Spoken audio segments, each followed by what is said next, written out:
ఓం అస్మద్గురుభ్యో నమః. హరి ఓం.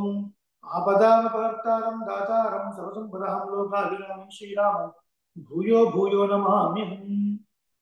సో వేదం అంటే ఏంటి, శృతి అని ఎందుకు అన్నారు, నిగమం అంటే ఏంటి, ఇలాంటి విషయాల్ని, అలాగే వేదాన్ని అపౌరుషేయం అని ఎందుకు అన్నారు, ఇంకా కొన్ని విషయాల్ని, వ్యుత్పత్తి అర్థము, అలాగే నిర్వచనము, ఇవన్నీ చూసాం. ఇప్పుడు వేదం అని మనం చెప్పుకున్నప్పుడు ప్రత్యక్షం ద్వారా ప్రమాణం, అంటే ప్రత్యక్షమైన ప్రమాణం ద్వారా కానీ లేదా అనుమానమైన ప్రమాణం ద్వారా కానీ ఏది మనకు అందదో, ఏది మనం తెలుసుకోలేమో అవన్నీ వేదంలో ఉన్నాయండి అని చెప్పుకున్నాం. అంతేనండి సెషన్లో రామానుజన్ గారు. అంతే స్వామి. అదే ఇప్పుడు ప్రమాణం, ప్రమేయం, ప్రమాత అంటే ఏంటో మనం చూద్దాం. ఓకేనా? సో మనం నేర్చుకునే సంక్షేమ రామాయణం, ఓకే, కానీ దాని ముందు కొంచెం ఉపోద్ఘాతంగా కొంచెం డీప్గా వెళ్ళి మనం వెళదామని మనం అనుకున్నాం, కాబట్టి కొంచెం వీటికి వెళ్తున్నాం. ఓకే, ఇప్పుడు ప్రమాణం అనే పదానికి వ్యుత్పత్తి ఏంటంటే ప్రమాకరణం, ప్రమాణం అంటే ఏమిటి అంటే ఉన్నది ఉన్నట్లే ఒక వస్తువు యొక్క యథార్థ జ్ఞానాన్ని తెలియచేసేది. ప్రమా అంటే ఒక వస్తువు యొక్క యథార్థ జ్ఞానము, కరణం దాన్ని తెలియజేసే సాధనం, పద్ధతి. అయితే ఉన్నది ఉన్నట్లే జ్ఞానాన్ని కలిగించే కారణాన్ని మనం ప్రమాణము అని అంటున్నాం. ఒకసారి మీరు ఆ లైన్ చదవండి, ఉన్నది ఉన్నట్లే దగ్గర నుంచి.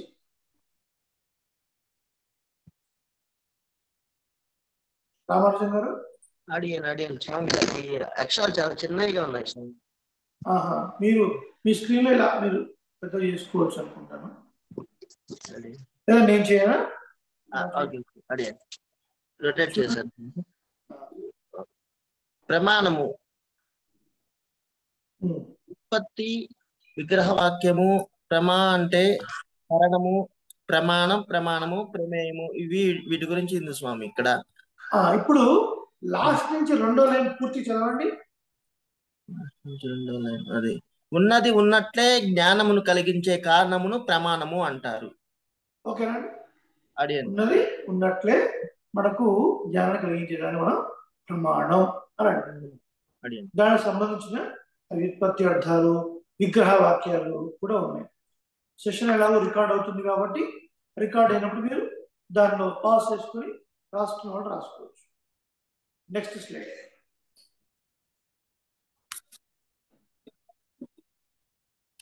సో మనకు ప్రమాణాలు ఎన్ని, అవి ఏవి అన్నప్పుడు మనకు వేదాంత శాస్త్రంలో ఒక 7-8 రకాల ప్రమాణాలు చెప్పి ఆ తర్వాత కొన్ని రిపీటెడ్గా వస్తున్నాయండి. ఆ రిపీటెడ్గా వచ్చేవన్నీ కూడా ఒక దాంట్లోనే చేరుతాయి కాబట్టి స్థూలంగా బేసిక్గా దే డిరైవ్డ్ 3 kind of ప్రమాణాస్. Okay, so the meaning of ప్రమాణం is nothing but which gives us the knowledge about an object. That is the pramanam. So there are 3 kind of pramanams.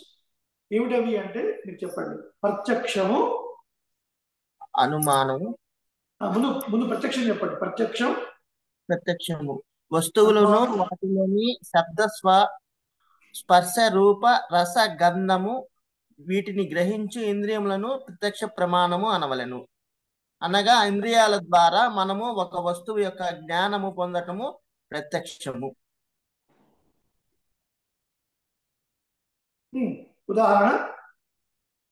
ఉదాహరణ మధుర పదార్థం అంటే స్వీట్, దాన్ని అనుభవించి ఇది తీయగా ఉన్నది అని తెలియజేస్తాము.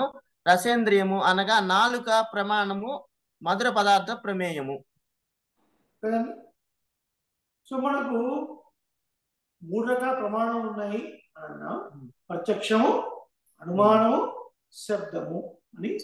ప్రత్యక్షము అంటే సెన్సరీ ఆర్గాన్స్ ద్వారా మనం ఒక వస్తువు యొక్క జ్ఞానాన్ని తెలుసుకునేదాన్ని ప్రత్యక్షము అని. ఓకే, ఇది మనం పోయేవాళ్ళు చెప్పుకున్నాం. మళ్ళీ ఒకసారి రీక్యాప్ లాగా చెప్పుకొని నెక్స్ట్ సెషన్ వెళ్తాం. తర్వాత నెక్స్ట్ స్లైడ్. అనుమాన ప్రమాణం అంటే ఏంటి అంటే అది కూడా మనం చెప్పుకున్నాం. అనుమానం అంటే డెఫినేషన్ చదవండి మీరు, స్క్రీన్ మీద కనబడుతుంది. ప్రత్యక్షమైన హేతువును బట్టి దానితో అవినాభావ సంబంధము కలిగి ఉన్న వస్తువు తెలుసుకొనుట అనుమాన ప్రమాణము అని అంటారు. హేతువు కారణము. ఉదాహరణ నిప్పు, పొగ. పొగ దూరంగా ఉన్నా సరే మనకు తెలుస్తుంది, కానీ నిప్పు మనకు కనపడదు. కానీ మనం పొగను చూడగానే వెంటనే అక్కడ నిప్పు ఉన్నది అని చెప్తాము. పొగ ప్రత్యక్షం ద్వారా గ్రహించబడినది. చక్షురేంద్రియము అంటే నేత్రము లేదా కన్ను. నిప్పు ఆ ప్రత్యక్షమైన దీన్ని మనం ప్రత్యక్ష ప్రమాణం తెలుసుకుంటున్నాము. దీనికి అనుమానం అని పేరు. ఇది రెండవ పద్ధతి. నిప్పు అనేది అప్రత్యక్షం కదా. అవును, ఆడియన్ నిప్పు కనపడలేదు, ఇప్పుడు దూరంగా ఉంది, పొగ వస్తుంది, పొగను చూసి అక్కడ నిప్పు ఉంది అని చెప్పాను. ఎలా చెప్పాము అంటే ఇంట్లో మన వంట ఇంట్లో వంట చేసినప్పుడు ఒకసారి పొగ రావడం వల్ల అమ్మ ఏంటి పొగ అని అనడం వల్ల వంట వండుతున్నాను రా అని చెప్పడం వల్ల ఓహో ఇలా నిప్పున్న చోట పొగ వస్తుంది అని ఒక నాలెడ్జ్ మనకు ఉంది.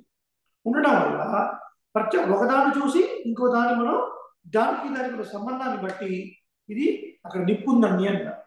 ఈ సంబంధాన్ని కార్య కారణ సంబంధము అంటారు, రాసుకోవాలి. కార్యకారణ సంబంధం. కారణము అంటే రూట్ అని అర్థం. ఓకే, ఇప్పుడు నిప్పు అనేది కారణము, కార్యము ఏమిటి పొగ కదా. నిప్పు ఉండడం వల్ల పొగ వచ్చింది కాబట్టి మనం నిప్పునేమో కారణము అన్నాం, పొగనేమో కార్యము అని అన్నాం. ఓకేనండి. సో ప్రత్యక్షం అయిపోయింది, అనుమానం అయిపోయింది. ఈ రెండింటి ద్వారా తెలియని విషయాలు మనకు శబ్దం ద్వారా తెలుస్తాయి. Next slide.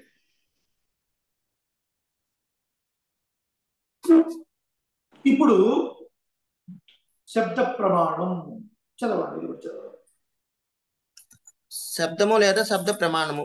శబ్దము ప్రత్యక్ష ప్రమాణము మరియు అనుమాన ప్రమాణము ఈ రెండింటి చేత తెలియజేయబడనది. అపూర్వమైన సూక్ష్మ విషయాలను తెలిపేటటువంటి విశ్వసనీయులైన పెద్దల యొక్క వాక్యములు గాని, తత్వవేత్తల మహర్షులు వచనములు గాని, అనాది సిద్ధమగు వేదమును గాని శబ్ద ప్రమాణము అంటారు. వేదము, దివ్య ప్రబంధము, శ్రీరామాయణము, శ్రీమన్మహాభారతం, శ్రీమద్ భాగవత మహాపురాణం, ధర్మశాస్త్రాలు మొదలగునవి. ప్రమాత ఈ ప్రమాణాలను శబ్దము అందించిన వారిని ప్రమాత అంటారు. చతుర్ముఖ బ్రహ్మ, శంకరుడు, వేదవ్యాసుడు, వాల్మీకి మహర్షి, ఆళ్వార్లు వీళ్ళు ప్రమాతలు. సో అర్థమైంది కదండి. ఇప్పుడు నేరుగా ఇంద్రియం ద్వారా చూసే దానివల్ల కానీ, అనుమానం ద్వారా కానీ ఏది తెలుసుకోలేకపోతామో అలాంటి విషయాన్ని మనం శబ్ద ప్రమాణం ద్వారా తెలుసుకుంటున్నాం. ఈ ప్రమాణాన్ని మనకు అందించిన ప్రమాతలు వాళ్ళు ఎవరు?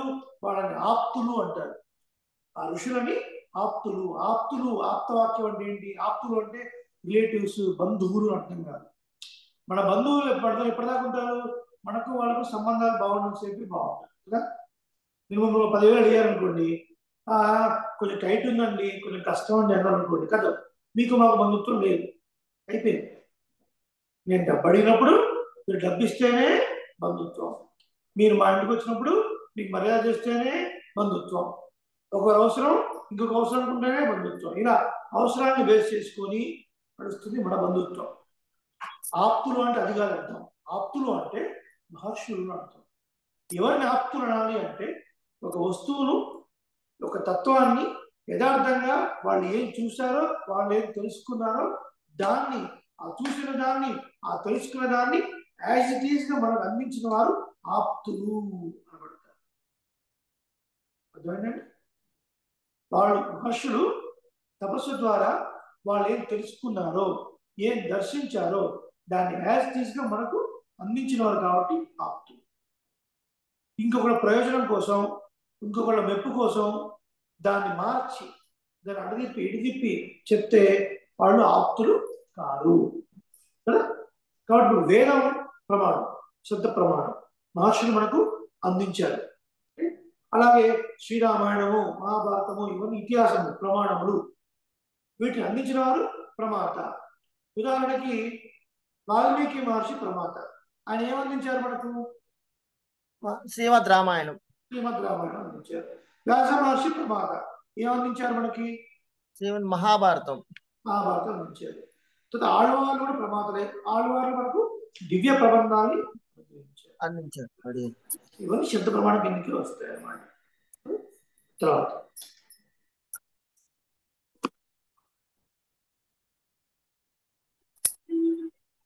ఇవన్నీ ఈ ప్రమాణాల గురించి మీరు ఇంత లోతుగా చెప్పారు కదా, ఈ ఎందుకు మాకు ఇంత డీటెయిల్ అవసరమా? మేము ఏదో సంక్షేమ ప్రమాణం నేర్చుకోవాలని వచ్చాము. వాయిస్ క్లారిటీ లేదు. ఏమంటే వాయిస్ క్లారిటీ లేదు అన్నపూర్ణ మెసేజ్ పెడుతున్నారు. మీకు ఎట్లా ఉందండి రామారావు గారు? వాయిస్ వినపడుతుంది సార్. మరి అన్నపూర్ణ గారు మీ దగ్గర నెట్ చెక్ చేసుకోండి ఒకసారి. నెట్ నేను ఒకసారి సుకన్య గారు కూడా అడ్మిట్ చేస్తాను. బై ఛాన్స్ వారికి ఎట్లా ఉందో చూద్దాం ఒకసారి.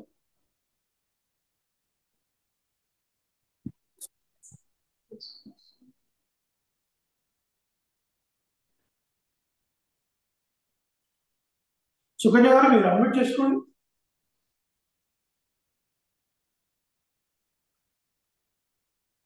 సుకన్య గారు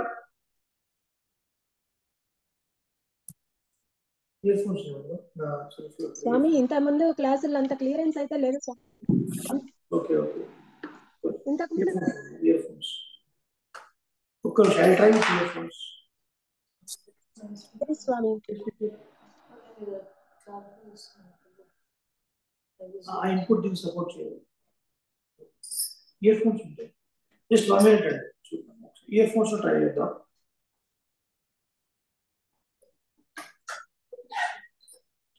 ఒకసారి నెట్వర్క్ కూడా మీరు చెక్ చేసుకోండి.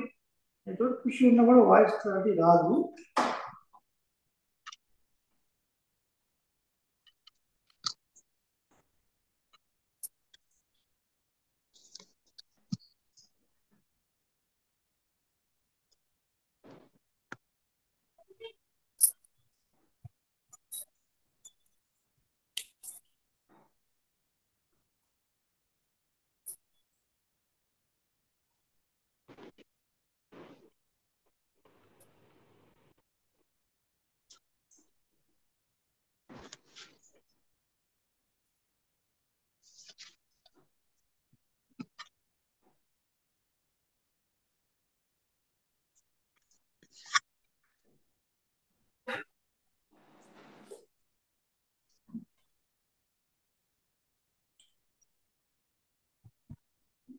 వీడియో ఆఫ్ చేసి కొంచెం ఈ ఐప్యాడ్ దగ్గరకు పెట్టుకుంటున్నాను. ఇప్పుడు ఒకసారి ఎలా ఉందో చెప్పండి సుకన్య గారు. ఇందాకటి మీద బెటర్ స్వామి. ఇందాకటి మీద బెటర్. ఓకే. సో ఇప్పుడు ఒకసారి తన ఇయర్ ఫోన్స్ తీసుకొస్తుంది ప్రతిభ. Let me try. కనిపించట్లేదా? నేను ఆఫీస్ నుంచి తీసుకొచ్చాక ఏదైనా సెల్ఫ్ లో కానీ సైడ్ టేబుల్ మీద shelf or side table last.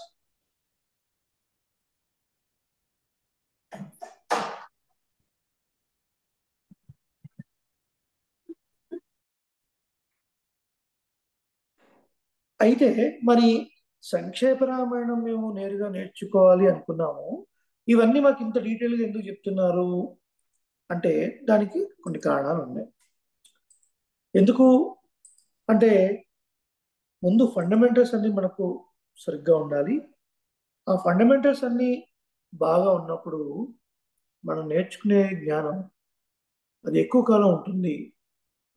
కాబట్టి మనం వేదం అంటే ఏంటి అని చెప్పుకుంటూ వస్తూ, అలాగే ప్రమాణం అంటే ఏంటి అని తెలుసుకుంటూ వస్తూ, ప్రమాణం, ప్రమేయం, ప్రమాత ఈ మూడింటి గురించి కూడా మనం తెలుసుకున్నాం కదా. ప్రమేయము తెలియబడేది, ప్రమాణము తెలుసుకోవడానికి ఉపయోగించే సాధన, ఇలా ప్రమాత అందించిన వారు కదా. శ్రీమద్ రామాయణం ప్రమాణం. ప్రమాత ఎవరు? వాల్మీకి మహర్షి. ప్రమేయము శ్రీరామచంద్ర స్వామి భగవత్ స్వరూపుడైనటువంటి ఆ శ్రీమన్నారాయణుడు, ఆ రామచంద్ర స్వామి యొక్క చారిత్రము. ఇలా మనం అర్థం చేసుకుంటూ వెళ్ళాలి. అయితే ఈ 3 ప్రమాణాల గురించి చెప్పారు కదండి, ప్రత్యక్షము, అనుమానము, శబ్దము అని. ఎందుకు మేము వీడి గురించి తెలుసుకోవాలి అంటే, ఈ 3 ప్రమాణాల చేత ఒక వ్యక్తి తను తెలుసుకోదగినటువంటి పదార్థముల యొక్క స్వరూప స్వభావాలను నిష్కర్షించాడు. నిష్కర్షించడము అంటే డిసైడ్ చేసుకుంటాడు అని అర్థం. ఏమండి అసలు అసలు నిష్కర్షించుకోవడము అంటే, నిశ్చయించుకోవడము అంటే ఏంటి అంటే, ఒక వ్యక్తికి నాకు ఇది కావాలా వద్దా, ఇది నాకు మంచిదా కాదా అనే విషయాన్ని ఎలా అతను నిర్ణయిస్తాడు అంటే, ప్రమాణం ద్వారానే నిర్ణయిస్తాడు. అగో ఈ మాట చెప్పడం కోసం ఇవన్నీ మనం చెప్పుకుంటూ వచ్చాం కదా. ఇప్పుడు ఏదైనా సరే మనం స్వీకరిస్తున్నాము అంటే, మనకు అది సంతోషం కలిగించేది, సుఖప్రదమైనది మాత్రం దాన్ని మనం స్వీకరిస్తాం. మనకు దుఃఖపూరితమైంది, మనకి ఇబ్బంది కలిగించేది అనుకోండి, దాన్ని పక్కన పెట్టేస్తాం. మరి ఇది సుఖం కలిగించేది, ఇది దుఃఖం కలిగించేది అనే జ్ఞానం, అనే వివేకము ఎలా కలుగుతుందండి? ప్రమాణం ద్వారా కలుగుతుంది. వివేకము అంటే ఏమిటి? విడదీసి చూచుట. ఏమిటి విడదీసి చూచుట? ఇది మంచి, ఇది చెడు అని విడదీసి చూడటమే వివేకము. కాబట్టి ఇది నాకు అవసరము, ఇది నాకు అవసరం లేదు అని ఒక వ్యక్తి డిసైడ్ చేయాలి, నిర్ణయించాలి అంటే దానికి ప్రమాణం ఉండాలి. ఈ ప్రమాణం ద్వారానే నిర్ణయించుకుంటాడు. కాబట్టి మరి ఇంద్రియానికి అందని విషయాలు మనకు వేదంలో ఉన్నాయి. వేదంలో ఉన్నటువంటి విషయాలను చెప్పడానికే ఇతిహాస పురాణాలు వచ్చాయి. ఈ ప్రాసెస్లో మనం ఏం తెలుసుకుంటామంటే, మనం ఏదో కోరికలతోని అవి ఇవి కోరుకుంటున్నాం, అవి కావాలి ఇవి కావాలి అనుకుంటున్నాము. కానీ మనం కోరుకున్న ప్రతిదీ ఏదో రకంగా మళ్ళీ మనకు దుఃఖాన్ని తెచ్చి పెడుతుంది అని తెలుసుకోలేకపోతున్నాం. దానికి కారణం ఏమిటి అంటే, సరి అయిన ప్రమాణం ద్వారా మనం దాన్ని తెలుసుకోలేకపోతున్నాము. సరి అయిన ప్రమాణం అంటే, సరి అయిన ప్రమాణం, సరి అయిన జ్ఞానము. వాళ్ళు వీళ్ళు కారులో తిరుగుతున్నారు, వాళ్ళు వీళ్ళు బంగళాలో ఉంటున్నారు, మనం బంగళాలో లేకపోయామే. దానికోసం ఏం చేయాలి, ఏ రకంగా ఆ డబ్బు సంపాదించాలి, అది ధర్మ మార్గమా, అది అధర్మ మార్గమా, అవన్నీ ఏమీ పట్టకుండా కేవలం డబ్బు సంపాదించాలి అని దాని వెనకాల పరిగెడుతున్నాం. కానీ ఇంత చేసి పరిగెట్టి అన్యాయం చేసో, అక్రమం చేసో, లేదా సక్రమమైన మార్గంలోనే ఆ డబ్బు సంపాదించా అనుకున్నాం. ఆ డబ్బు ద్వారా మీరు ఉండే మేడ, ఆ డబ్బు ద్వారా మీరు తిరిగే కార్లు మీకు శాశ్వతమైన సుఖాన్ని ఇవ్వగలవా అంటే అది లేదు. నేను ఈ రోజున ఎగ్జాంపుల్ ఆల్టో కారులో తిరుగుతున్నాను అనుకుందాం. ఒక 3 లక్షల రూపాయల విలువైనటువంటి ఆల్టో కారులో తిరుగుతున్నాను. నాకు 1,50,00,000 విలువ చేసేటువంటి ఒక మెర్సిడెస్ బెంజ్ కారులో తిరగాలని ఉంది. ఏదో కష్టపడి సంపాదించి ఆ కారు కొనుక్కున్నాను. ఇప్పుడు ఆల్టో కార్ నుంచి మెర్సిడెస్ బెంజ్ కారు తిరగడం వల్ల నా ఆయుష్ ఏమన్నా పెరుగుతుందా? ఏమండి, 100 సంవత్సరాలు కాస్త 120 సంవత్సరాలు, 130 సంవత్సరాలు బతికే అవకాశం ఉందా? లేదు. ఒక చిన్న ఇంట్లో ఉంటున్నాం, 10 అంతస్తుల అద్దాల మేడ, అందులో షిఫ్ట్ అయిపోయాం. ఇప్పుడు దానివల్ల ఏమన్నా మన ఆయుష్ పెరుగుతుందా? దానివల్ల ఏమైనా సుఖ సంతోషాలు ఉంటాయా? సుఖం ఉంది అని మీరు అనుకుంటారు, నిజమైన సుఖమా? కాదు. మరి ఏమిటి నిజమైన సుఖం? మనకు దేని ద్వారా తెలుస్తుంది అంటే, యథార్థ జ్ఞానం లభించినప్పుడే, తత్వజ్ఞానం మనకు లభించినప్పుడే నిజమైన సుఖము మనకు దొరుకుతుంది అన్నారు. మన నిజమైన సుఖం మనకు కలగడం కోసం ఆ తత్వాన్ని అందించేది ఏమిటి అంటే వేదము. మరి వేదం అందరికి అందుబాటులో లేదు కదండి. ఉపవీతులైన వాళ్ళు మాత్రమే గురుకులానికి వెళ్ళి పెద్దల దగ్గర సేవించాలి కదా. మరి కొందరికి మాత్రమే ఆ అధికారం ఉంది కాబట్టి మేము ఎలా దాన్ని సేవిస్తాము అంటే, ఇతిహాస పురాణాల ద్వారా మనం సేవించవచ్చును. వేదంలో ఉన్నటువంటి విషయాన్ని ఉపబృంహణము ఏమండి ఉపబృంహణము చేసి మనకు చెప్పేవే ఇతిహాస పురాణములు అని చెప్పుకున్నాం. ఒకసారి అన్నపూర్ణ గారు మీరు అన్నిట్లోకి రండి. స్వామి చెప్పండి స్వామి. ఇతిహాస పురాణములు ఎందుకు వచ్చాయని చెప్పుకున్నాం మనం. ఆ రెండింటిని వేదోపబృంహణములు అని అంటారు. వేదోపబృంహణము అంటే ఏంటి? వేదాల్లో ఉన్నటువంటి విషయాల్ని చాలా విశదీకరించి మ్యాగ్నిఫై చేసి మనకు అందించేవి ఇతిహాస పురాణములు. ఉపబృంహణము ఈజ్ ఈక్వల్ టు పెద్దదిగా చేసి చూపించున్నది. ఏమండి? కాబట్టి ఇప్పుడు మనకు చూడండి, మనకు కొన్నిసార్లు మనం చదువుకున్న రోజుల్లో థియరీ ప్రాక్టికల్స్ అని ఉంటాయి కదా. క్లాస్ రూమ్ లో చెప్పేది థియరీ, ల్యాబొరేటరీలో మనకు చూపించేది ప్రాక్టికల్స్. కెమిస్ట్రీ లేదా జువాలజీలో జంతు శాస్త్రము, ఈ వానపాము యొక్క వెన్నుపూస ఇలా ఉంటుంది ఇలా ఉంటుంది. తర్వాత ల్యాబొరేటరీ తీసుకెళ్ళిన తర్వాత ఆ జీవిని డిసెక్ట్ చేసి చూపిస్తారు. Chemistry, take a test tube, add sodium chloride, add some acid to that, you will find white fumes, ఇలా పొగలు వస్తాయి చదువుకుంటాం క్లాస్ రూమ్ లో. ల్యాబొరేటరీకి వెళ్ళి దాన్ని ప్రాక్టికల్ చేస్తాం. అలా వేదంలో చెప్పిన విషయాన్ని పెద్దగా మనకు చేసి చూపించినవి ఇతిహాస పురాణం. ఇంకా కొంచెం లోతుకు వెళితే వేదం అంటుంది సత్యం వద, ధర్మం చర అంటుంది. సత్యమునే పలుకుము, ధర్మాన్ని ఆచరింపు అంటుంది. ఎలా తెలియాలి మనకి అంటే, అదిగో త్రేతాయుగంలో శ్రీరామచంద్ర స్వామిమూర్తి అవతరించి తన యొక్క నడవడి, తన యొక్క చారిత్రము శ్రీమద్ రామాయణం ద్వారా మనకు అందించబడింది. రాముడి యొక్క మార్గమే ధర్మ మార్గము. ఇలా ధర్మాన్ని అనుష్ఠించిన వాడు ఎంత గొప్పగా కీర్తింపబడ్డాడు శ్రీరామాయణం ద్వారా తెలుసుకోవచ్చు. సత్యవాక్ పరిపాలన అంటే ఏమిటి? శ్రీరామాయణం ద్వారా తెలుసుకోవచ్చు. ధర్మం అనేది తెలుసుకున్నంత మాత్రాన ఉపయోగం లేదండి, అది ఆచరణలో ఉండాలి. ధర్మాన్ని ఆచరించాలి. అందుకే కదా మనకు ధర్మో రక్షతి రక్షిత. మీరు ధర్మాన్ని ఆచరించండి, అది మిమ్మల్ని రక్షిస్తుంది. నడవలేని వాడు స్టిక్ పట్టుకుంటూ నడుస్తాడు కదా. ఆ స్టిక్ పట్టుకోవడం ధర్మం, అప్పుడు నడిపిస్తుంది. అంతేగాని ఓ చోట కూర్చొని నేను స్టిక్ పట్టుకుంటూ నడుస్తాను, నేను స్టిక్ పట్టుకుంటూ నడుస్తాను అని జపం చేస్తే వాడు నడవలేడు. వాడు వెళ్ళాలి, ఆ స్టిక్ పట్టుకోవాలి. అలాగే ధర్మం గురించి తెలుసుకొని చదివితే ఉపయోగం లేదు, ధర్మాన్ని ఆచరించాలి. ఈ విషయాలు మనకు శ్రీరామాయణం తెలిసిపోయాయి కదా. అదే ధర్మాన్ని ఆచరించని వాడు రావణాసురుడు. ధర్మాన్ని ఆచరించకపోవడం వల్ల ఏమైంది? వాడి కన్న కుమారులు కూడా వాడి కళ్ళ ముందు చనిపోయారు కదా. వాడి బంధువులు పోయారు కదా. వాడి రాజ్యము పోయింది కదా. వాడి తమ్ముళ్ళు పోయారు కదా. విభీషణుడు బతికాడు అనుకుని పక్కన పెట్టండి. వాడి సింహాసనం పోయింది, వాడి రాజ్యం పోయింది, వాడి బంగారు లంక అన్ని నాశనమైపోయాయి కదా. కాబట్టి ఆయన ధర్మాన్ని ఆచరించడం వల్ల నీకు కలిగేది ఇది, ధర్మాన్ని ఆచరించకపోవడం వల్ల నీకు కలిగే అనర్థం ఇది అని మనకు అర్థమయ్యేలాగా జరిగిన వృత్తాంతాల ద్వారా ధర్మాన్ని మనకు ప్రబోధించేవి ఇతిహాస పురాణములు.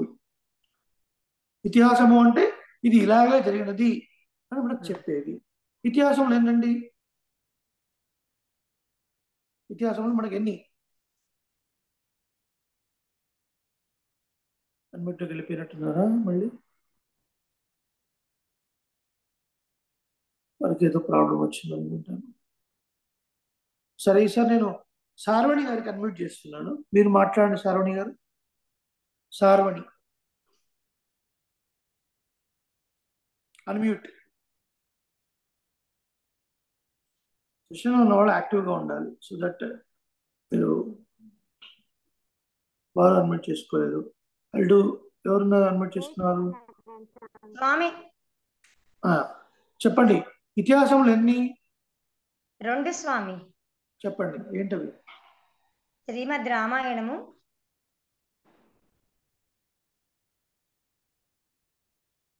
చెప్పండి. స్వామి భారతం.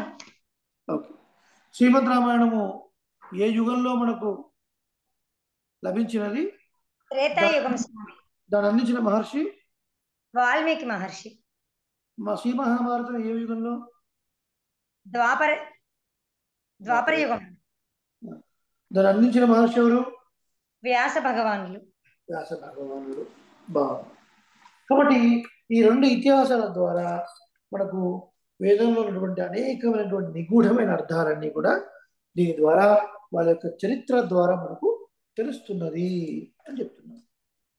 మరి ఇతిహాసాలు 2 ఉన్నాయి కదండి, పురాణాలు ఏంటండి? మరి పురాణాలు ఇవెందుకు వచ్చాయి అని ఒక సందేహం మనకు కలుగుతుంది కదా. ఇప్పుడు దాని గురించి కూడా మనం చెప్పుకునే ప్రయత్నం చేద్దాం. దీని గురించి మనం పోయిన సెషన్లో అవ్వలేదు, నేను ఇప్పుడు చెప్తాను దాని గురించి. ఓకేనా?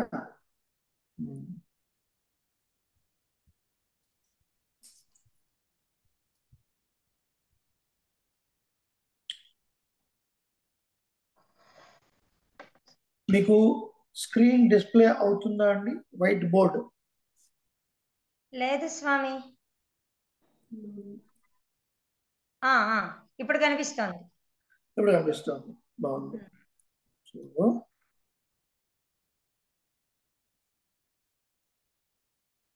అందరూ రాసుకోండి. పురాణం.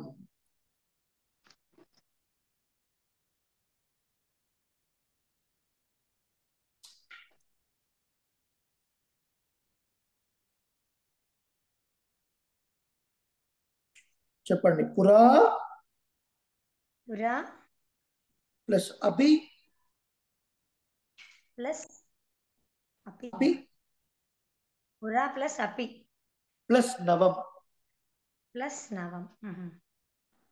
పురా ప్లస్ అపి plus నవం. Though it is very old, even today it appears very new.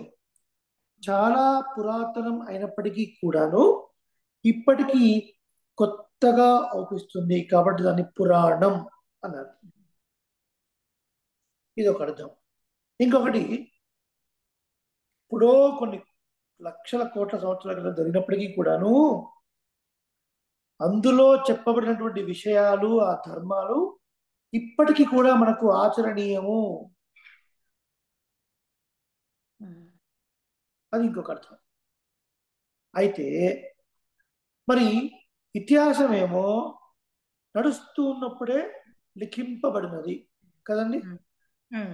మరి పురాణం అలా కాదు. అది ఎప్పుడో కొన్ని కల్పాల్లో జరిగిపోయింది పురాణం.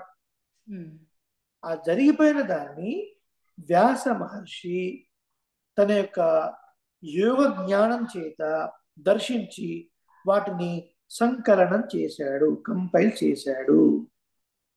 ఉదాహరణకి ఈ పురాణాలన్నీ కూడా గురు శిష్య సంవాదం రూపంలో వచ్చాయి. భూదేవిని ఉద్ధరించినప్పుడు భూదేవి అడిగిన ప్రశ్నలకు వరాహమూర్తి చెప్పిన సమాధానమే మనకి పురాణాలు. ఏ పురాణం అది? వరాహ పురాణం. కైసిక పురాణం. వరాహ పురాణం అది. వరాహ పురాణంలో కైసిక మహాత్మ్యం ఘట్టం. తర్వాత ఇంకో ప్రశ్న, మైత్రేయుడు అడిగిన ప్రశ్నలకి పరాశర మహర్షి చెప్పిన సమాధానమే శ్రీ విష్ణు పురాణం. శ్రీ విష్ణు పురాణాన్ని పురాణ రత్నం అని అంటారు. ఇది మనం తెలుసుకోవాలి. ఏమిటి?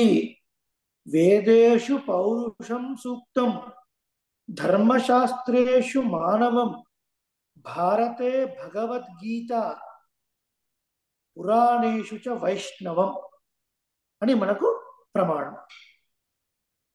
వేదేషు పౌరుషం సూక్తం, వేదాలన్నింటిలో కూడా పురుష సూక్తం చాలా విశిష్టత కలిగి ఉన్నది.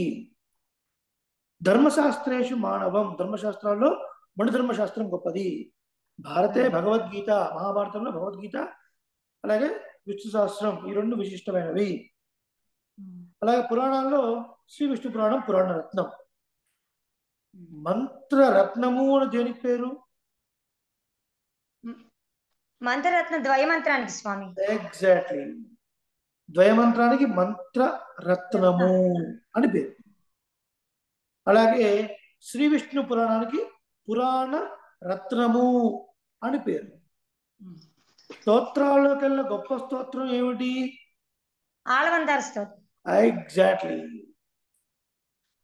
దానికి స్తోత్ర రత్నము అని అన్నారు మన వాళ్ళు. కాబట్టి ఈ మూడు రత్నాలు మనం గుర్తుపెట్టుకోవాలి. ఆళవందార్ యామనాచార్యుల వారు మనకు అందించింది ఆ ఆళవందార్ స్తోత్రాన్ని స్తోత్ర రత్నము. తర్వాత మంత్రరత్నము ద్వయమంత్రం, పురాణ రత్నము శ్రీ విష్ణు పురాణం. అయితే ఇవన్నీ జరుగుతున్నప్పుడు లెక్కింపబడలేదు. అది ఏదో కొన్ని కల్పాల్లో జరిగిపోయినాయి. ఆ శిష్యుడు ప్రశ్న అడిగితే గురువు గారు సమాధానం చెప్పారు, అక్కడికి అయిపోయింది. కానీ వ్యాస భగవానుడు వీటన్నిటినీ తన యొక్క యోగ దృష్టి ద్వారా దర్శించి వాటన్నింటినీ సంకలనం చేశాడు. అవి 18 పురాణాలు ఉన్నాయి. వాటినే మనం అష్టాదశ పురాణములు అని అంటున్నాం. ఏమన్నాం? అష్టాదశ పురాణం. మత్స్య పురాణం, మార్కండేయ పురాణం, బ్రహ్మ పురాణం, బ్రహ్మవర్త పురాణం, పవన పురాణం, గరుడ పురాణం, ఇట్లాంటివన్నీ కూడా అష్టాదశ పురాణములు. ఓకే, అష్టాదశ. ఏమండి వ్యాస మహర్షికి అంత శక్తి ఎక్కడి నుంచి వచ్చిందంటారు? వ్యాస మహర్షికి సరే, నాతో కూడా శ్లోకం చెప్పండి. వ్యాసాయ విష్ణు రూపాయ వ్యాస రూపాయ విష్ణవే నమో వైమనిధయే వాసిష్ఠాయ నమో వ్యాసుని కీర్తించేటువంటి శ్లోకం కదా. శ్రీ మహావిష్ణు యొక్క అంశ వ్యాసుడు కదా. అందుకనే ఆయన ఒకటిగా ఉన్న వేదాన్ని 4గా విభజించగలిగాడు. కల్పాల్లో జరిగిపోయినటువంటి పురాణాలని తన యోగ శక్తి ద్వారా దర్శించి మనకు సంకలనం చేసి అందించాడు మహానుభావుడు. అంతేకాదు బ్రహ్మసూత్రాలను కూడా మనకు అందించాడు. ఇది పురాణం అంటే. సో పురాణం అంటే పురాపినవం, ఎంతో పురాతనమైనది, కానీ ఇప్పటికీ కూడా చాలా కొత్తగా ఉంటుంది. ఎంతో పురాతనమైనప్పటికీ కూడా ఆ పురాణాల్లో చెప్పబడిన ధర్మాలు ఇప్పటికీ కూడా మనకు అప్లై అవుతాయి. చూడండి, భాగవత మహాపురాణం ఈ భూమండలం మీద ఎప్పుడో ప్రతిరోజు ఎక్కడో చోట నడుస్తుందా లేదా? నైమిషారణ్యంలో ప్రతిరోజు నడుస్తుందా లేదా అండి? బృందావనంలో ఇప్పటికీ భూమండలం మీద ఎక్కడో చోట, కొన్ని చోట్ల వాళ్ళ ఇంట్లో చేయించుకుంటారు, గుళ్ళో చేస్తుంటారు, ఎప్పుడు నడుస్తూనే ఉంది. ఎన్నిసార్లు విన్నా భాగవత మహాపురాణం ఎప్పటికప్పుడు కొత్తగా కొత్తగా కొత్తగా కొత్తగా అవపడుతుంది కదా. ఒకసారి వినేసాం కదండి, అంత వచ్చేసింది, అంత తెలిసిపోయింది అనుకుంటా ఉంటుందా? ఉండదు. మళ్ళీ వినాలనిపిస్తుంది. ఎప్పుడు విన్నా ఏదో కొత్త విషయం తెలుస్తుంది, ఎప్పటికప్పుడు కొత్త కొత్తగా ఉంటుంది. అందుకని పురాణం అన్నారు. ఈ రెండు ఎందుకు వచ్చాయండి? ఒక వేదంలో చెప్పబడిన విషయాన్ని చక్కగా మనకు చూపించడం కోసం. బాబు, ఈ ధర్మము, ఈ ధర్మాన్ని మనం పాటించాలి, దీని ద్వారా పురుషార్థములు పొందుతాము. ధర్మాన్ని ఆచరించడం వల్ల మనకు 2 ప్రయోజనాలు కలుగుతాయని చెప్పుకున్నాం. ఏమిటా 2 ప్రయోజనాలు? ధర్మాన్ని ఆచరిస్తే 2 ప్రయోజనాలు. అంటే చదవండి. ధర్మో రక్షతి రక్షిత అన్నారు. మనం ధర్మాన్ని ఆచరిస్తే అది మనల్ని రక్షిస్తుంది అని చెప్పారు. అదే ధర్మాన్ని ఆచరణ చేయడం వల్ల మనకు 2 ప్రయోజనాలు ఉన్నాయి. ఆ 2 ప్రయోజనాలు రాశాను స్క్రీన్ మీద. ఇందాక చదవండి.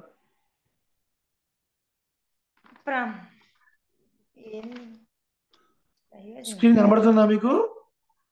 అభ్యుదయం నిశ్రేయసము. అభ్యుదయము ధర్మాన్ని మనం. సుకన్య గారు, మీరు ఏదో మౌస్ మూవ్ చేస్తున్నట్టున్నారు, చేతితో కలుపుతున్నట్టున్నారు. ధర్మాన్ని మనం ఆచరించడం వల్ల అభ్యుదయం కలుగుతుంది. అభ్యుదయం అంటే ఈ జీవితంలో మనం ఉన్నంతకాలం సుఖంగా జీవిస్తాము, ఈ శరీరంతో ఉన్నంతకాలం. రెండవది నిశ్రేయసము, అంటే మళ్ళీ తర్వాత జన్మ లేకుండా మోక్షాన్ని కూడా పొందవచ్చును ఆ ధర్మాచరణం ద్వారా అని మనకు పెద్దలు చెప్పారు. వన్ ఈజ్ అభ్యుదయము, another one is నిశ్రేయసము.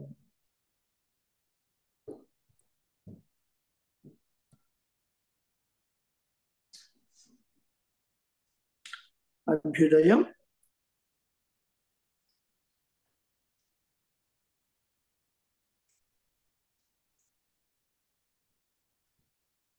నిశ్రేయసం, ఇది మనకు చెప్పబడింది. కాబట్టే ఇతిహాస పురాణాలు మనకు అందించారు. ఇప్పుడు ఇతిహాస పురాణాభ్యాం వేదం సమబ్రహ్మయేత్ అని మనం చూస్తే, ఇతిహాస పురాణం రెండు కూడా వేదంలో ఉన్న విషయాల్ని చక్కగా చెప్పడానికి వచ్చాయి అన్నప్పుడు, సంస్కృత వ్యాకరణంలో పాణిని మహర్షి ఒక సూత్రం అందించాడు. ఆ సూత్రం ప్రకారంగా ఒక వాక్యంలో కొన్ని పదాలు ప్రయోగించినప్పుడు తక్కువ అక్షరాలు గల పదాలు ముందుండాలి, ఎక్కువ అక్షరాల పదాలు తర్వాత ఉండాలి అని. అల్పాచితరం పూర్వం అని సూత్రం. దాని ప్రకారంగా ఇతిహాసంలో ఎన్ని అక్షరాలు ఉన్నాయి అన్నపూర్ణ గారు? ఇతిహాసంలో అక్షరాల ఎన్ని ఉన్నాయి? 4 అక్షరాలు ఉన్నాయి. 5 అక్షరాలు ఉన్నాయి. 4 అక్షరాలు ఉన్నాయి. ఈ టి హ సం. సమ్ అసము అంటే ఒకటే 4, అక్షరం. ఇతిహాసము అంటే ఒకటే అక్షరం. మీరు సా పక్కన రాసిన ఒకటే అక్షరం, సా పక్కన సున్నా పెట్టినా ఒకటే అక్షరం. ఓకేనా? ఇతిహాసంలో 4 అక్షరాలు ఉన్నాయి. పురాణం ఎన్ని అక్షరాలు ఉన్నాయి? 3 అక్షరాలు. మరి 3 అక్షరాలు ఉన్నది ముందు రావాలి, 4 అక్షరాలు ఉన్నది తర్వాత రావాలి కదా ఆ సూత్రం ప్రకారంగా. అప్పుడు పురాణ ఇతిహాసాభ్యాం వేదం సమబ్రహ్మయేత్ అని రావాల్సి ఉండగా ఇతిహాసం ముందెందుకు చెప్పారు అంటే, అదే పాణిని మహర్షి ఇంకో సూత్రం కూడా చెప్పాడు. ఏం చెప్పాడు ఆ సూత్రంలో అంటే, అయ్యా ఒక వాక్యంలో మీరు 2 పదాలు ప్రయోగించినప్పుడు తక్కువ అక్షరాలు ఉన్నవి ముందుగా, ఎక్కువ అక్షరాలు ఉన్నవి తర్వాత రాయాలి. కానీ అలా రాస్తున్నప్పుడు ఒకవేళ ఏదైనా ఒక పదము గొప్ప ప్రమాణం అయితే, ప్రబల ప్రమాణమైనటువంటి పదం అయితే దాన్నే ముందు రాయాలి అని అన్నారు. దాన్నే ముందు రాయాలి. సూత్రం మొదటి సూత్రం ప్రకారంగానేమో ఈ పురాణ ఇతిహాసాభ్యాం అని రావాలి. కానీ శ్లోకం ఏముంది? ఇతిహాస పురాణాభ్యాం అని ఉంది. దీన్ని బట్టి చూస్తే పురాణాల కన్నా ఇతిహాసములు ప్రబల ప్రమాణములు, అంటే చాలా గొప్ప ప్రమాణములు అని తెలుస్తుంది. ఎందుకు స్వామి అట్లా అన్నారు? 2 ఒకటే కదా, 2 ధర్మం బోధించడానికి వచ్చాయి కదా, మరి అష్టాదశ పురాణాలు అన్నారు కదా, ఎందుకు అవి తక్కువ ప్రమాణము ఇది ఎక్కువ ప్రమాణం అంటే, పురాణాన్ని 3 రకాలుగా విభజించారు. సాత్విక, రాజస, తామస. పరమసత్వ గుణపూర్ణుడైనటువంటి శ్రీమన్నారాయణ గురించి చెప్పినటువంటి 6 పురాణాలు సాత్విక పురాణములు. రజోగుణమైనటువంటి బ్రహ్మణ గురించి చెప్పినటువంటి పురాణములు రాజస పురాణములు. తమో గుణం కలిగినటువంటి శంకరుడు గురించి చెప్పినటువంటివి తామస పురాణములు. ఇవి 3 వర్గాలు, 3 డివిజన్స్. 3 into 6 18. సరే, ఆ పురాణాలు ఏమిటివి? అవి అందులో సాత్వికం ఏమిటి, రాజస్వం ఏంటి, తామసం ఏంటి, తర్వాత మీకు వాట్సాప్లో పెడతాను, చూసుకోండి. అయితే ఈ 3 కూడా సాత్విక పురాణాలే ప్రమాణము. సాత్విక పురాణాలే ప్రమాణం. ఏమండి అసలు చాలా కన్ఫ్యూజ్ చేస్తున్నారు మీరు.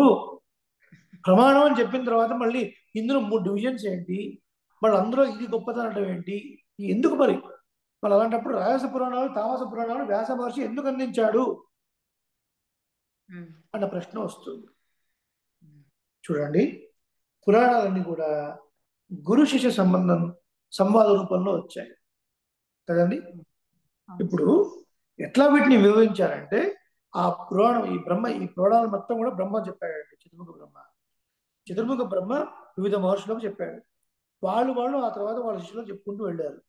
ఆ బ్రహ్మనే చెప్పాడు అనమాట. ఇందులో సాత్వికం, రాజసం, తామసం 3 ఉన్నాయి. సాత్వికమైనవే ప్రమాణములు అని బ్రహ్మకు చెప్పాడు.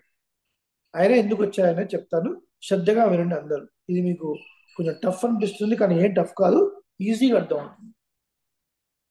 నేను మీ ఊరికి వచ్చాను, కావలికి వచ్చి, ఈ కావలిలో ధర్మాత్ముడైన వాడు ఎవరు, గొప్పవాడు ఎవరు అని ఒక ప్రశ్న మీ గోష్ఠిని అడిగితే మీ అందరూ కలిసి ఒక వ్యక్తి పేరు చెప్తారు కదండి. ఒక వ్యక్తి పేరు చెప్తారు. ఇది ఒక పద్ధతి. నేను కావలికి వచ్చి, ఏమంటే కావలిలో ఎవరో రవికుమారాచార్య అనే పెద్ద గొప్పవారు ఉన్నారట, మహా పండితులట, కాస్త ఆయన గురించి చెప్పండి అన్నప్పుడు, అయ్యో కావలిలో రవికుమారాచార్య పెద్ద పండితుడు కాదండి, వేరే ఇంకో పండితుడు ఉన్నాడు, ఆయన గురించి మేము చెప్తాము అని మీరు అంటారా? అనలేదు కదా. ఎందుకు? ఆ ప్రశ్న అడిగిన వాడు వాడే నిర్ణయం చేసుకొని, ఈ కావలిలో వాళ్ళ రవికుమార స్వామి అట పండితుడట, ఆయన గురించి చెప్పండి అన్నప్పుడు మీరు ముఖస్థుతి కోసం, మోమాటం కోసమైనా ఆయన ఇంత వాడండి, ఆయన ఇంత వాడండి అని చెప్తారు. అలా ఏర్పడ్డవే రాజస, తామస పురాణం. కాబట్టి యథార్థమైనటువంటి మన జ్ఞానాన్ని అందించేవి సాత్విక పురాణాలు మాత్రమే. ఇది నేను చెప్తున్న విషయం కాదండి. త్రిమతాచార్యులు సాత్విక పురాణాలనే ప్రమాణం అని ఒప్పుకున్నారు. త్రిమతాచార్యులు అంటే ఆదిశంకరాచార్యులు, మధ్వాచార్యులు, భగవద్ రామానుజాచార్యులు, వీళ్ళందరూ కూడా సాత్విక పురాణాల ప్రమాణం. అయినా ఎందుకు వచ్చాయి అంటే, పుట్టిన ప్రతివాడు సాత్వికంతో ఏం పుట్టాడు, వాడి యొక్క పూర్వజన్మ గుణకర్మల విభాగం చేత వాడిలో 3 గుణాలు ఉన్నప్పటికీ కూడా కొంతమందిలో రాజస గుణం ఎక్కువగా ఉంటుంది, కొంతమందిలో తామసం ఎక్కువగా ఉంటుంది. అలా ఉన్నప్పుడు ఏమవుతుందంటే, వాడు సత్వగుణ పరిపూర్ణమైనటువంటి దేవతను తీసుకోవడానికి ఇష్టపడడు. రజోగుణం, తమోగుణం ఉన్నవాడు వెళుతుంటాడు. కాబట్టి వాడు కొలుద్దామనుకున్న దేవతని గొప్పగా చేసి చూపిస్తారు ఆ పురాణాలు. మనందరికీ తెలిసిందేంటి, శ్రీమన్నారాయణ పరాత్పరుడు కదా. వేదం అదే విషయం చెప్పింది, ఇతిహాస పురాణం అదే విషయం చెప్పింది, ఆడ ద్వారానే సృష్టి నడుస్తుంది అని చెప్పింది.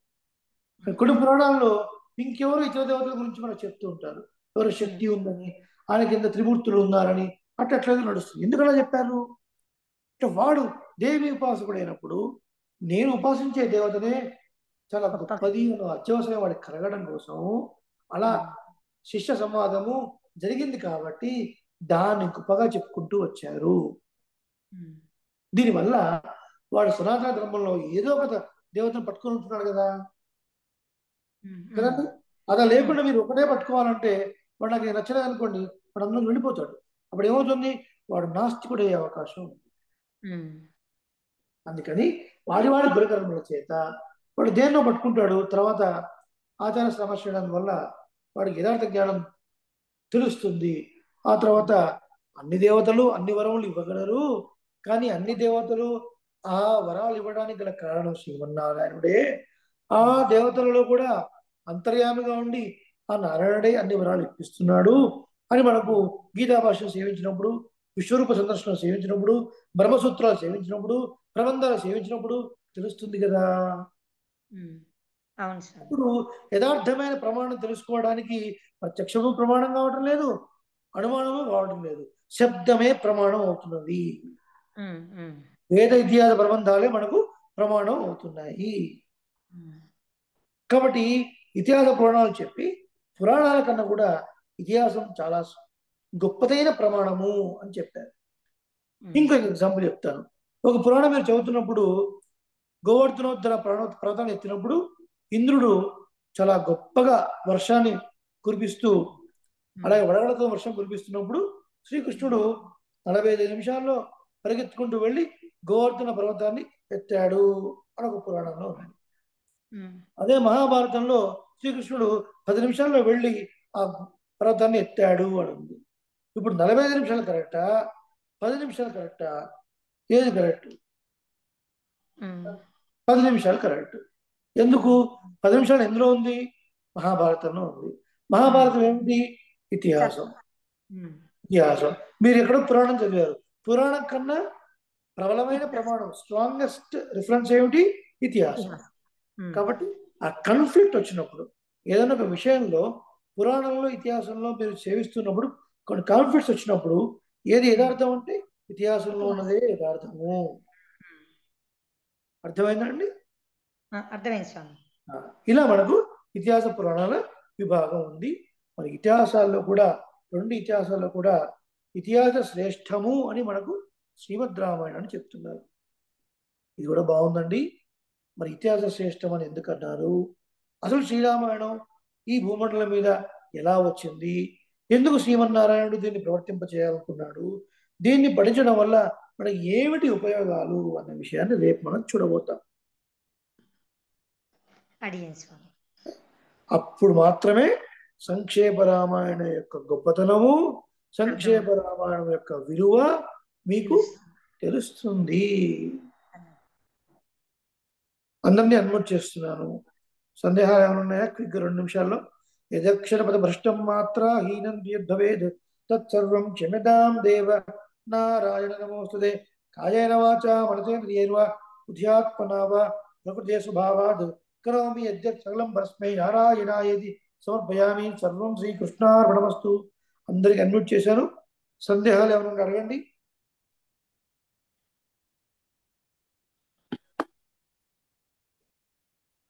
స్వామి, అభ్యుదయం అంటే ఒకసారి చెప్తారా? మళ్ళీ ఒకసారి. అంటే ఈ శరీరంతో ఉన్నంత కాలం ఈ లోకంలో సుఖంగా జీవించుట.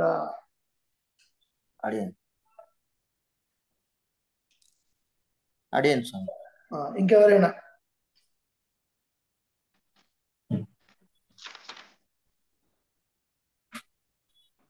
స్వామి, లాస్ట్ క్లాస్ లో ఒక డౌట్ ఉంది స్వామి.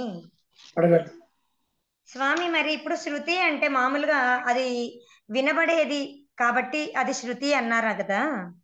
వింటూ నేర్చుకోబడుతుంది కాబట్టి. అదే అదే వింటూ నేర్చుకునేది కాబట్టి శృతి అన్నారు కదా. ఇప్పుడు మనకి మీరు ప్రత్యక్షంలో చెప్పినప్పుడు కూడా 5 రకాలుగా మనం ఇంద్రియాల ద్వారా తెలుసుకున్నప్పుడు అప్పుడు కూడా ఒకటి వినడం ద్వారా అని చెప్పని ఒకటి వచ్చింది కదా. మరి అప్పుడు రెండిటికి డిఫరెన్స్ ఏంటి స్వామి?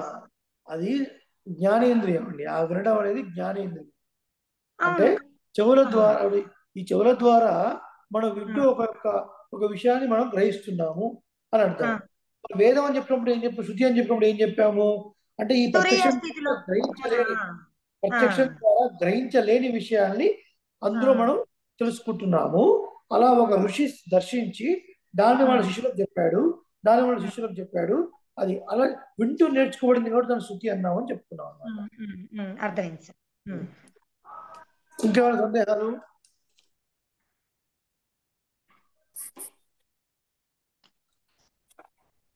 సో ఈ ఉపోద్ఘాతం మనకు చాలా ముఖ్యము. సో ఇవాళ మనం ఏం తెలుసుకున్నాం టూకీగా అంటే, ఒక వ్యక్తి తనకి ఇది సుఖాన్ని ఇచ్చేది, తనకు ఆనందాన్ని ఇచ్చేది, తనకు శ్రేయస్సును కలిగించేది అన్న విషయాన్ని కానీ, లేదా ఇది నాకు దుఃఖాన్ని కలిగించేది, ఇది నాకు అక్కర్లేదు అన్న విషయాన్ని కానీ ప్రమాణం ద్వారా తెలుసుకుంటాడు. ఆ తెలుసుకోవడానికి ప్రమాణమే ముఖ్యము. ఈ ప్రమాణము 3 రకాలుగా ఉంటుంది. ఒకటి ప్రత్యక్షము, ఇంద్రియాల ద్వారా తెలుసుకునేది. రెండవది అనుమానము, ఒకదాన్ని ఊహించి ఒకదాన్ని ఊహించడము అనుమానము. ఈ రెండింటి వల్ల తెలుసుకోలేని విషయాలు శబ్దము, వేదమైన ప్రమాణము. ఈ వేదమైన ప్రమాణమే చాలా గొప్ప ప్రమాణము. దీని ద్వారానే మనం ఏం తెలుసుకోవాలి, మనం ఏం పొందాలి అనేది నిష్కర్షగా తెలుస్తుంది అని తెలుసుకొని, ఆ తర్వాత పురాణం అంటే ఏమిటి, పురాణాలు ఎన్ని, అందులో విభాగాలేంటి తెలుసుకొని, మళ్ళీ ఇతిహాస పురాణాల్లో ఒకదాని మించి ఇంకొకటి గొప్పది అని చెప్పుకున్నాం.